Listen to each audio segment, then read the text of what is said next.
ரிஷபராசிக்காரர்களே, இந்த வீடியோ உங்களுக்கே தற்செயலா வந்ததுன்னு நினைக்காதீங்க. இப்போ நீங்க இந்த ரிஷபராசி பலன் பார்க்குறீங்கன்னா அதுக்கு பின்னால ஒரு காரணம் இருக்குங்க. சமீப காலமா மனசுல ஏதோ ஒரு குழப்பம் அல்லது எப்ப நல்ல மாற்றம் வரும்னு ஒரு கேள்வி இருந்தா அந்த கேள்விக்கான பதிலை தேடிதான் இப்போ நீங்க இங்க வந்திருக்கீங்க. வணக்கமுங்க. வேகத்துடனும் அதே சமயம் விவேகத்துடனும் செயல்படக்கூடிய ரிஷபராசிக்கு தலைப்பு என்ன போட்டிருக்கோம்? மார்ச் 30ஆம் தேதிக்கு பிறகு இதுதாங்க ரிஷபராசிக்கு நடக்க போகுதுன்னு போட்டிருக்கோம். அது எப்படிங்க அப்படின்னு யோசிப்பீங்க. ஆமாங்க, உங்களுடைய ஜாதகம் எங்கள் கையில் இல்லைங்க. உங்களுடைய பேர் தெரியாதுங்க, ஊர் தெரியாதுங்க. பட் பொதுவாக ரிஷபராசிக்கு இனி வரக்கூடிய மாதத்தோட பலன்களை நாம் சொல்ல முடியுங்க. உங்கள் ஜாதகத்தில் எந்தெந்த கிரகங்கள் எங்கெங்கே அமர்ந்திருக்காங்க, உங்களுக்கு கிரகங்கள் மாற்றத்தை பொறுத்தும் அந்த கிரகங்களுடைய குணாதிசயங்களை பொறுத்தும் அந்த கிரகங்கள் கூட எந்த கிரகங்கள் சேர்றாங்க, அதனால் எந்த மாதிரியான பலன் அப்படிங்கிறதையும் பார்த்து பலன் சொல்ல முடியுங்க. இதுவே உங்களுக்கு போதுமான தகவலுங்க. இந்த மாதம் அப்படிங்கிறது 75% நம்ம சொல்லக்கூடிய விஷயம்தாங்க அடுத்தடுத்து நடக்க போகுது. நல்லதா கெட்டதா, தொழில் எப்படி இருக்கும், குடும்பம் எப்படி இருக்கும், என்னுடைய பணவரவு எப்படி இருக்கும், இப்படின்னு எல்லாத்தையும் நம்ம தெளிவாக பார்க்கலாமுங்க. நான் எப்படி அந்த பலனை சொல்ல முடியும்? உங்களுடைய கிரகங்களோட அமைப்பு பொறுத்து சொல்ல முடியுங்க. ரிஷபராசியை பொறுத்த வரைக்கும் கார்த்திகை நட்சத்திரம் 2ஆம் பாதம், 3ஆம் பாதம், 4ஆம் பாதம் மற்றும் ரோஹிணி நட்சத்திரம் மிருகசீரத்தில் 1ஆம் பாதம், 2ஆம் பாதம் ஆக மொத்தம் 6 நட்சத்திரங்களுடைய ஆட்சி தாங்க பொதுவாக ரிஷபராசின்னு நம்ம சொல்லுவோம். சரி, அது ஒரு பக்கம் இருக்க, கிரக நிலைகள்னு பார்த்தோம்னா உங்களுடைய கிரக நிலை பார்த்தீங்கன்னா தன வாக்கு குடும்பஸ்தானத்தில் குரு பகவான் வக்கர நிலையில் இருக்கிறாருங்க. தைரிய வீரிய ஸ்தானத்தில் சந்திர பகவானும், சுகஸ்தானத்தில் கேது பகவானும், பாக்கியஸ்தானத்தில் சூரிய பகவானும், சுக்கிர பகவானும், புதன் பகவான் வக்கர நிலையில் இருக்கிறாருங்க. மேலும் சனி பகவானும் ராகு பகவானும் செவ்வாயும் இருக்கிறாங்கங்க. ஸோ கிரகங்கள் பார்த்தீங்கன்னா இந்த மாதிரி தான் பலம் வரப்போகிறாங்க. இதனை அடிப்படையாக வச்சு பார்க்குறப்போ ரிஷபத்துக்கு நீங்கள் சிக்கனமாக நடந்து கொள்ளக்கூடியவங்க தாங்க. தேவை அறிந்து தான் உங்களுடைய செலவே இருக்குமுங்க. இந்த மாதத்தை பொறுத்த வரைக்கும் உங்களுடைய ராசிநாதன் சுக்கிரன் 6ஆம் ஸ்தானத்தில் மறைந்திருக்கிறதுனால, அவர் ஆட்சி பெற்று சஞ்சாரம் செய்கிறதுனால உங்களுடைய அறிவுத்திறன் அப்படிங்கிறது அதிகரிக்குமுங்க. ரொம்ப நாளாக மண்டையே வேலை செய்யலை, ஒரு யோசனையும் வரமாட்டேங்குது, எடுத்ததெல்லாம் தடைகள், தாமதமாக போய் நிற்குது, போட்ட முதலீடு வெளியே எடுக்க முடியலை, இப்படி நிறைய எந்த தொழில் செய்கிறவங்களா இருக்கட்டும் சங்கடங்கள் சஞ்சலங்களை மட்டும் அனுபவிச்சுட்டு இருந்தா உங்களுக்கு ஒரு வெளிச்சம் பிறக்குமுங்க. உங்களது பேச்சை மற்றவங்க கேட்டு மயங்குவது போல இருக்குமுங்க. ஒரே அடியாக சொல்லணும்னா உங்கள் பேச்சுக்கு மறுபேச்சும் யாரும் பேச மாட்டாங்க.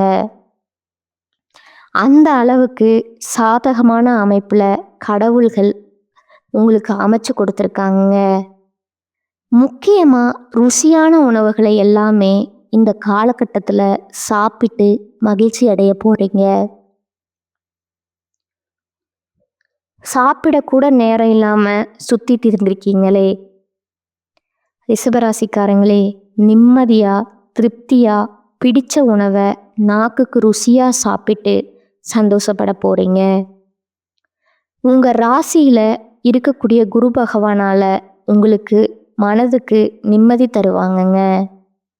உங்களுடைய சாமர்த்தியமான காரியங்களை எல்லாமே செய்து முடிக்கக்கூடிய அமைப்பை இந்த குரு பகவான் ஏற்படுத்தி உங்களை வெற்றியாளரா மாத்திருக்காருங்க. எங்கும் வெற்றி, எதிலும் வெற்றி. அடுத்த தொழில் ஸ்தானத்தை பொறுத்த வரைக்கும் சனி பகவான் இருக்கிறார் இல்லைங்களா?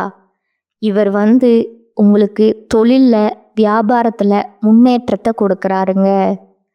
தொழில்ல அதை வளர்ச்சிப்படுத்தணும்னு சொல்லி சில திட்டங்களை எல்லாம் நீங்க செயல்படுத்துவீங்க. அந்த முடிவுகள் எல்லாமே உங்களுக்கு வெற்றியை கொடுக்குமுங்க. கூடுதலா அனுகூலமான பலனையும் கொடுக்குமுங்க. அடுத்ததா பணவரவத்தை பொறுத்த வரைக்கும் திருப்தி தரக்கூடிய விதத்துல இருக்குங்க. சொந்தமா தொழில் செய்யறவங்க வியாபார ஸ்தலங்களுக்கு புதுசா இடம் வாங்குவீங்க. உத்தியோக பணிகள் இருக்கக்கூடிய அன்பர்களை பொறுத்த வரைக்கும் உங்களுடைய செயல்திறமை கூடுங்க. உங்களுடைய பயணங்களாலேயும் உங்களுக்கு அனுகூலமான பலன் உண்டுங்க. பணி நிமித்தமா கொஞ்சம் அலைய வேண்டி இருந்தாலும் அது உங்களுக்கு சாதகமான பலனை கொடுக்குங்க. குடும்பஸ்தானத்தை செவ்வாய் பகவான் அலங்கரிக்கிறதுனால குடும்பத்துல சிறிது நிம்மதி குறையிற மாதிரி உங்களுக்கு தோன்றுமுங்க. சுற்றத்தாருடைய வருகை அப்படிங்கிறது இந்த காலகட்டத்தில் உங்களுக்கு கொஞ்சம் மகிழ்ச்சி தரக்கூடிய விதத்தில் இருக்குங்க.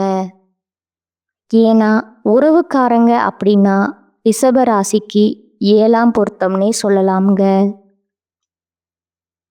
சரிப்பட்டு வராதுங்க. அடுத்து கணவன் மனைவிக்கிடையே சின்னதா மனஸ்தாபங்கள் வர்றதுக்கு வாய்ப்பு இருக்குங்க. அதனால விட்டு கொடுத்து நடந்துக்கோங்க. பிள்ளைகள் மூலம் மனமகிழ்ச்சி ஏற்படுமுங்க. குடும்பத்துல வருமானம் அதிகரிக்குமுங்க.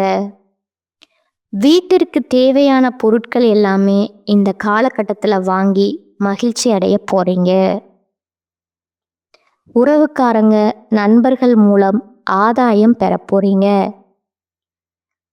பெண்களை பொறுத்த வரைக்கும் உங்களுடைய அறிவுத்திறன் அப்படிங்கிறது அதிகரிக்குமுங்க.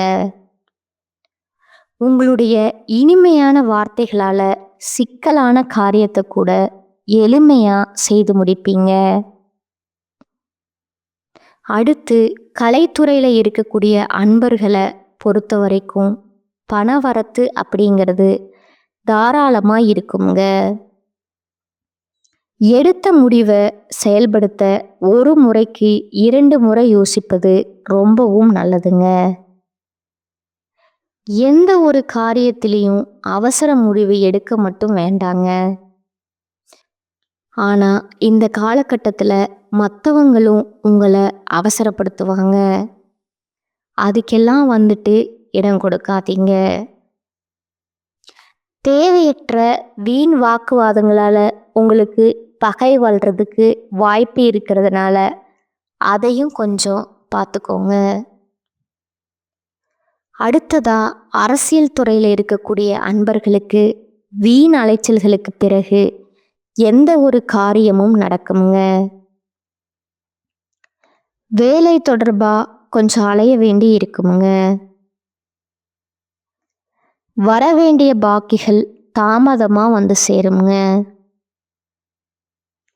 மாணவர்களை பொறுத்த வரைக்கும் கல்வியில முன்னேற்றம் உண்டாகுங்க. எதிர்காலத்தை கருத்தில் கொண்டு சில திட்டங்களை ஆலோசித்து நடைமுறைப்படுத்தினீங்க அப்படின்னா எங்கும் வெற்றி, எதிலும் வெற்றிங்க. மாணவர்களுக்கு இப்போ வரைக்கும் நம்ம பார்த்தது மார்ச் 30ஆம் தேதிக்கு பிறகு ரிஷபராசியின் பொது பலன்ங்க. இப்போ நம்ம நட்சத்திர பலன்களை பார்த்தோம்னா கூடுதல் விவரங்களாக இருக்கும் இல்லையா? அந்த வகையில் கார்த்திகை நட்சத்திரம் 2ஆம் பாதம், 3ஆம் பாதம், 4ஆம் பாதத்தில் இருக்கக்கூடியவங்களுக்கு, உத்தியோகத்தில் இருக்கக்கூடிய அன்பர்களுக்கு வீண் அலைச்சல்கள் ஏற்பட்டாலும் ஒரு முடிவு எடுக்கிறதில்ல. நீங்கள் எதிர்பார்த்தபடியே காரியம் நடக்குங்க. ஒரு செயல்பாடு நீங்கள் என்ன நினைக்கிறீங்க, இந்த வேலையை செஞ்சு முடிக்கணும்ப்பா அப்படின்னு நினைக்கிறீங்க இல்லையா? நீங்க நினைச்ச மாதிரியே எவ்வளவு தடைகள், தாமதங்கள் வந்தாலும் உங்களுக்கு நினைச்ச மாதிரியான ரிசல்ட் கிடைக்குங்க. சக ஊழியர்கள் உங்களுக்கு ஆதரவா இருப்பாங்க. உத்தியோக பணிகள்ல இருக்கக்கூடிய அன்பர்களுக்கு குடும்பத்தை பொறுத்த வரைக்கும் கணவன் மனைவி 2 பேருமே மனசு விட்டு பேசுனீங்க அப்படின்னா ரொம்பவே நல்லதுங்க. குடும்ப விஷயங்களை அடுத்தவங்க கிட்ட ஆலோசனை கேட்டீங்க அப்படின்னா இது உங்களுக்கு நல்லது கிடையாதுங்க. முடிஞ்ச அளவுக்கு குடும்ப விஷயத்த உங்களுக்குள்ளேயே வச்சு கணவன் மனைவி மட்டுமே மற்றும் குடும்பத்தார்கிட்ட மட்டுமே பேசி ஆலோசிப்பது நன்மையை கொடுக்குமுங்க. குழந்தைகள் முன்னேற்றத்துல அக்கறை காட்டுவீங்க. அதே மாதிரி சொந்தக்காரங்க கிட்ட பேசுறப்பவும் சரி, ஃப்ரெண்ட்ஸ் கிட்ட பேசுறப்பவும் சரி, கவனமா பேசி பழகுவது நல்லதுங்க. அடுத்ததா இருக்கக்கூடியவங்க ரோகிணி நட்சத்திரக்காரங்க. இந்த காலகட்டத்துல எதிர்பாராத பண உதவிகள் கிடைக்குங்க. கடும் ஜுரம், விவாதங்கள், கலகம், அடுத்த வீட்டாருடன் சதா சண்டை அந்த இதெல்லாம் ஈடுபடுவதற்கு வாய்ப்பு இருக்கிறதுனால ரொம்பவே கவனமா இருக்கணுமுங்க. பேச்சுல நிதானத்தை கடைப்பிடிங்க. யாருடைய தூண்டுதலுக்கும் செவி சாய்க்காமல் இருந்தீங்க அப்படின்னாவே நல்லது. உங்களுக்கு என்ன தோணுது அதை மட்டும் செய்யுங்க. அவன் சொன்னா, இவன் சொன்னா, அவங்க சொன்னாங்க, இவங்க சொன்னாங்கன்னு எந்த ஒரு விஷயத்தையும் காதுக்கு கொண்டு வராதீங்க. அது உங்களுக்கு நல்லது இல்லைங்க. அடுத்ததா வியாபாரிகளை பொறுத்த வரைக்கும் நல்ல விதமா பண வசதிகள் அனைத்தும் வரக்கூடிய காலகட்டம்ங்க. பொருளாதார ரீதியா ரோகிணி நட்சத்திரக்கு இனி வரக்கூடிய மாதங்கிறது ரொம்பவே அற்புதமா அமைஞ்சிருக்குதுங்க. இருந்தாலும் மற்ற விஷயங்கள்ல நீங்க கவனமா இருக்கணுங்க. அடுத்ததா மிருகசீரிஷம் நட்சத்திரம் 1ஆம் பாதம் 2ஆம் பாதம். உங்களை பொறுத்த வரைக்கும் தடைப்பட்டிருந்த காரியங்கள் எல்லாமே இனிமையா நடைபெற போகுதுங்க. ஆரோக்கியத்துல இருந்து வந்த குறைபாடுகளும் நீங்க போகுதுங்க. பொருள் வளம் சிறக்குங்க. குடும்பத்தை பொறுத்த வரைக்கும் மகிழ்ச்சியான தருணங்கள் தொடரப்போகுதுங்க. தொட்ட காரியங்கள் எல்லாமே வெற்றியை கொடுக்குமுங்க. தொட்டதெல்லாம் பொண்ணா மாறுங்க. அது மாறும்னு பண்றாங்க இல்லையா, அதே மாதிரி தான் எங்கும் வெற்றி, எதிலும் வெற்றிமிங்க. மண்ணை தொட்டாலும் பொண்ணா மாறுமுங்க. நீங்க இனிமையா பேசுறதுனால நீங்க இனிமையா பேசுறதுல வல்லவர்கள் தானே. இதன் காரணமா நீங்க காரியங்களை சாதித்து கொள்வீங்க. மிருகசீரிஷம் நட்சத்திரத்திற்கு ரொம்ப அற்புதமான மாதமா அமைஞ்சிருக்குதுங்க. எதையும் குத்தம் குறையா சொல்ல முடியாது. பொதுப்படியா சொல்லணும்னா ரிஷபராசியை பொறுத்த வரைக்கும் ஏற்றம் அதிகமாகவும் இரக்கம் அப்படிங்கிறது ஒரு சில இடங்கள்ல மட்டும்தான் இருக்குங்க. இனி வரக்கூடிய மாதத்தில் பலன்களை சொல்லலாமுங்களா? பொதுப்படியா ரிஷபராசிக்கு பரிகாரம்னு கேட்டீங்கன்னா வெள்ளிக்கிழமைகள் தோறும் சிவபெருமான் ஆலயத்துக்கு சென்று கோவில வலம் வர அதிர்ஷ்டம் உண்டாகுமுங்க. நினைச்ச காரியம் நினைச்சபடியே கை கூடுமுங்க. தடைகள் தாமதங்கள் விலகுமுங்க. குடும்பத்துல இருக்கக்கூடிய சங்கடங்கள் விலகி சந்தோஷம் நிலைக்குமுங்க. அதிர்ஷ்டமான கிழமைகள்னு பார்த்தோம்னா வளர்பிறையில ஞாயிறு, திங்கள், வியாழன். அதுவே தேய்பிறைய பார்த்தோம்னா ஞாயிறு மற்றும் திங்கள்ங்க உங்களுக்கு அதிர்ஷ்டத்தை தருங்க. இனி வரக்கூடிய நாட்கள்ல எங்கும் கவனம், எதிலும் கவனமுங்க.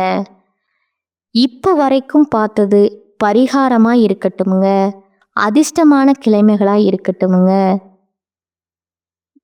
ஜாக்கிரதையா இருக்கட்டுமுங்க. ரிஷபராசிக்கு பொதுப்படியாக நம்ம பேசியிருக்கோமுங்க. இப்போ நான் தனித்தனியாக நட்சத்திர பலன்களோட பரிகாரங்கள் என்னென்ன அப்படிங்கிறத விரிவாக பார்க்குறோங்க.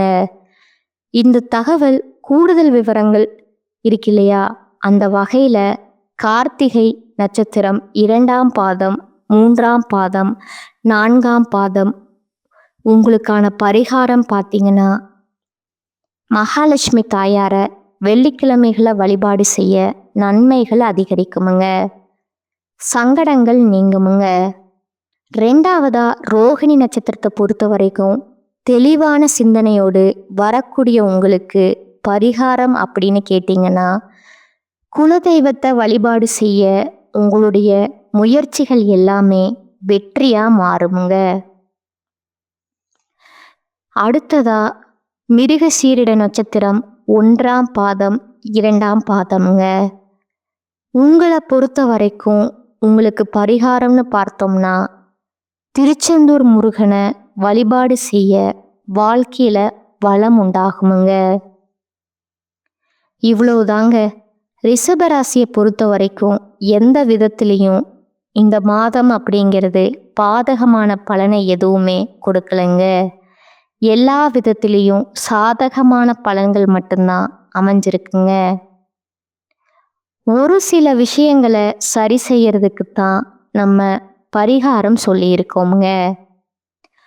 அந்த தெய்வங்களை நீங்கள் வழிபாடு செஞ்சாவே அனுதினமும் உங்களுக்கு சாதகமான அமைப்பில் முடியுங்க. வீட்டை விட்டு வெளியே போகிறப்போ உங்களுக்கு சொல்லக்கூடிய தெய்வத்துடைய நாமத்தை 3 முறை சொல்லி முடிச்சுட்டு வெளியில் கிளம்பி போங்க. எல்லாமே நீங்கள் நினச்ச மாதிரியே கைக்கூடி வருமுங்க.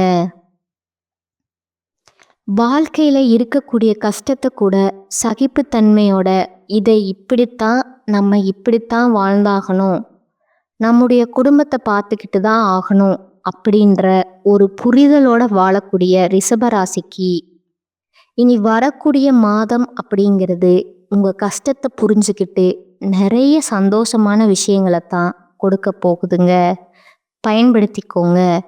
எல்லா விதங்களையும் உங்களுக்கு நன்மைகள் உண்டாகட்டும்னு சொல்லி நானும் கடவுள்கிட்ட மனசார பிரார்த்தனை செஞ்சுக்கிறேங்க. இன்னைக்கு மட்டும் இல்லை, இனி வரக்கூடிய எல்லா நாட்களுமே ரிஷபராசிக்கு சந்தோஷத்தை தரக்கூடிய நாட்களாக அமையட்டுங்க. வாழ்க வளமோடு. நம்முடைய வீடியோ பதிவு உங்களுக்கு பிடிச்சிருந்ததுன்னா வீடியோவுக்கு லைக் பண்ணுங்க. அப்படியே நம்ம சேனலை சப்ஸ்கிரைப் பண்ணிக்கோங்க. மேலும் உங்களுக்கு தெரிஞ்ச ஃப்ரெண்ட்ஸ் அண்ட் ஃபேமிலிக்கு ஷேர் பண்ணுங்க. ஆன்மீக சந்தேகங்கள் எதுவாக இருந்தாலும் கமெண்ட் பாக்ஸில் கேளுங்க, உடனடியாக பதில் தெரிவிக்கப்படுங்க. நம்ம சொல்லக்கூடிய அனைத்து விஷயங்களும் பொது பலன்களுங்க. தனிப்பட்ட ஜனன ஜாதகத்தை பொறுத்து உங்களுக்கு சிறிதளவு மாறுபட்ட கருத்து உருவாகலாமுங்க. 75% நம்ம சொல்லக்கூடிய விஷயங்கள் தான் பலித்தமாகுங்க. மீதி இருக்கக்கூடிய 25% உங்களுடைய பிறப்பு ஜாதகத்தை பொறுத்து மாறுபடுங்க. ஆனால் நம்ம சொல்லக்கூடிய இந்த விஷயங்களே போதுமானது, அவ்வளவுதாங்க. இதை மட்டும் கரெக்டாக கொஞ்சம் ஃபாலோ பண்ணிக்கோங்க. 4 பேருக்கு நல்லது நினைக்கக்கூடிய ரிஷபராசிக்கு இனி எல்லாமே நல்லதாகவே நடக்கட்டுங்க. வாழ்க வளமோடு நலமோடு, வாழ்க பல்லாண்டு. நன்றி, வணக்கம்.